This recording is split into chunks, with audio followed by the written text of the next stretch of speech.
Hello Leo, Sun, Moon, Rising, and Venus signs. Kamusta kayo? Sana po ay nasa mabuti kayong kalagayan. Welcome back po sa Star Tarot. Kung bago kayo dito, welcome din kayo. Thank you po for being here. So, paunang mensahe po ninyo ngayon, only think positive thoughts as your desires are manifesting. Napakaganda nito, Leo. No? Yung parang kinukondisyon kayo ng divine universe dito na lagi lang kayong, mag-positive thoughts lang kayo, mag-positive mindset lang kayo. Kasi your desires, no? Yung mga wishes ninyo, are manifesting. Yung mga gusto ninyong mangyari sa buhay ninyo or gusto ninyong makuha, sa buhay ninyo are manifesting. Okay? Kaya kailangan positive lang tayo para hindi natin masabotage, no? Hindi natin ang tawag dito, hindi tayo mag-build ng barrier between you and kung ano man yung mga minimithi ninyo sa buhay, okay? Kasi kung negative yan, that can stand in between you and those blessings na paparating. Kaya positive lang, alright? Do not be afraid to follow your dreams. Huwag kang matakot na sundin ninyo ang inyong mga pangarap, okay? Huwag kayong matakot na mag-take action towards realization of your dreams, okay? Kasi kung buo sa puso ninyo na gusto ninyong marating kung ano man ang inyong mga pangarap, gusto ninyong ma-achieve yung inyong mga pangarap, definitely, when you started taking action, makakaasa kayo na divine universe will send you support, no? Para mangyari, no? Kung ano man ang mga pangarap ninyo. You will be, like, people will be aligned towards your path, resources, kung ano ang mga kakailanganin ninyo para ma-achieve ninyo yung mga gusto ninyong ma-achieve, yan ay i-align sa inyo ng universe. Your angels will only give you the challenges that you are capable of handling. Ayan. So, napaka magandang reminder ito para sa iyo, no?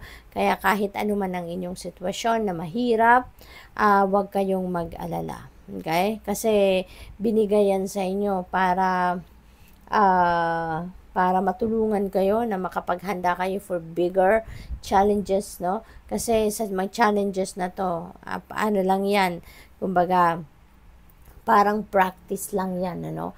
At yan ay masusolusyonan ninyo din, mahaharap ninyo yan ng head on, and you'll be able to succeed, no, sa pag-solve ng mga challenging situations na yan, kasi hindi naman kayo bibigyan ng mga challenges na yan na hindi ninyo kaya. Kaya expect nyo na yung mga challenges na dumadating sa buhay ninyo, kayang-kaya ninyong solusyonan yan. Kaya huwag kayong panghinaan ng loob. Okay?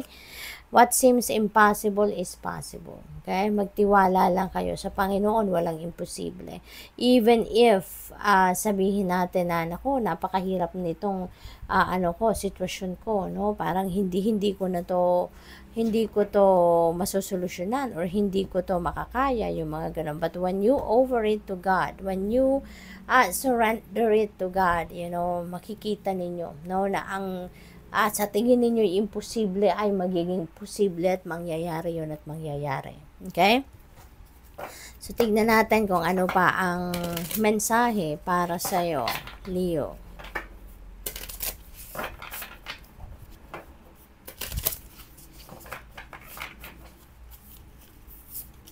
We have Goddess of Dreams. Ayan. So, merong vision na maaring nakikita ninyo sa ngayon or lately. Maaring merong nare-receive kayo ngayon na parang picture, no, na nagpi-play sa isip ninyo, no? At yan yun yung mga mensahe sa inyo ng universe that can help you, that can help guide you, no, para sa kung ano man ang mga sitwasyon ninyo sa ngayon.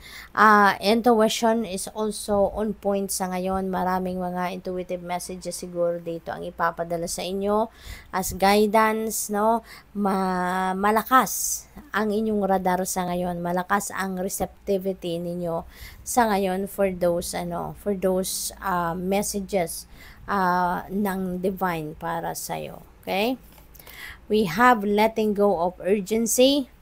Ayan, so para nagmamadali ang iba sa inyo sa ngayon, no? Maaaring merong mga deadline, merong sinet kayong timeline para sa sarili ninyo for a certain endeavor or task, kaya parang nagmamadali kayo, no?